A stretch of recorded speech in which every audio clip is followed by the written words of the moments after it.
నీవు ప్రతిరోజు సినిమాలో, టీవీలో వచ్చే ప్రతి అసభ్యమైన వాటిని చూసి నీ కళ్ళతో పాపం చేస్తున్నావు. కావున నీవు పరలోకములో అసలు ప్రవేశం దొరకదు. అయ్యో, తప్పైపోయింది. ఇంకా అబద్ధాలు ఆడను. నేను క్షమాపణ చెప్పుచున్నాను.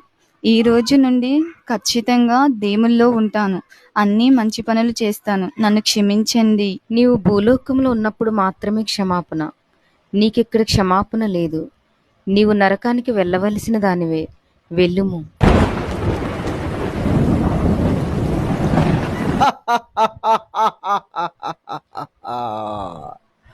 నా ముద్దులు బిడ్డ వస్తుంది. నా రాజ్య వారసురాలు వస్తుంది. స్వాగతం రామ్మా, స్వాగతం. ఈ మంటలలోకి రా.